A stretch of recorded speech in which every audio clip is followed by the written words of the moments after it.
agar tradisi Senin Pahing ini tetap bisa dijalankan sebagai bentuk rasa hormat mereka. Dengan kerja keras siang malam kayak itu, keluarganya si Jono ini pun perlahan mengumpulkan uang untuk menggelar syukuran rutin di Senin Pahing itu.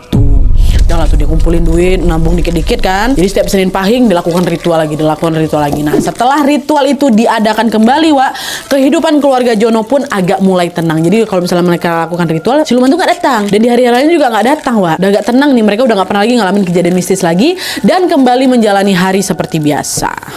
Waktu pun berlalu sampai akhirnya ketika Jono menginjak usia 20 tahunan, keluarga mereka kembali dilanda masalah ekonomi dan terpaksa lagi untuk menghentikan ritual ini, Wak.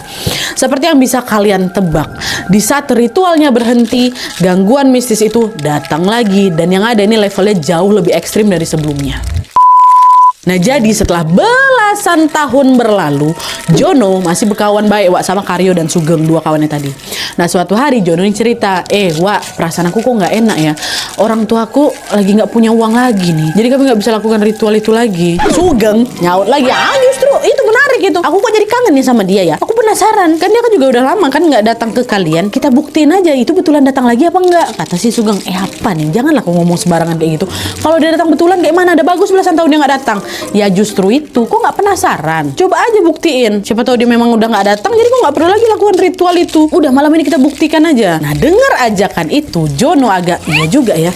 Lebih baik aku buktiin aja. Siapa tahu setelah belasan tahun aku selalu ngasih dia, terus baru sekalinya aku nggak ngasih, bisa jadi dia nggak kenapa-napa, ya kan? Atau bisa jadi dia ternyata juga sudah hilang dari lama. Cuman macam mana kalau ternyata iya ya? Udahlah nggak usah lagi, kata si Jono kayak gitu. Udah nggak usah lagi bahas, udah kita ke masjid aja nih, udah mau maghrib. Tapi gila nih Sugeng sama si Karyo juga ke masjid kan, Wak.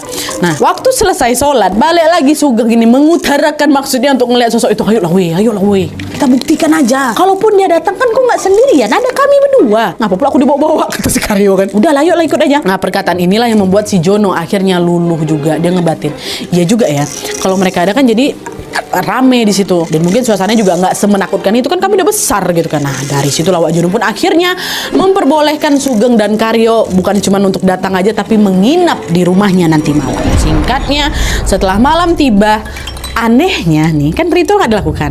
Mereka tidak menemukan adanya kejanggalan apapun, Wak. Nggak ada itu geraman harimau, nggak ada guncangan hebat di rumahnya. Pokoknya aman-aman aja malam itu. Tapi waktu masuk jam 12 malam, biasanya kan gangguan tuh datangnya jam maghrib gitu kan. Wah, ini nggak aman waktu maghrib.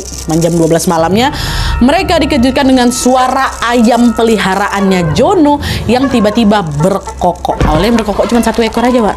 Tapi lama-lama menjadi makin banyak. Apa nih? Bersaut-sautan gitu. Nah, selain ayam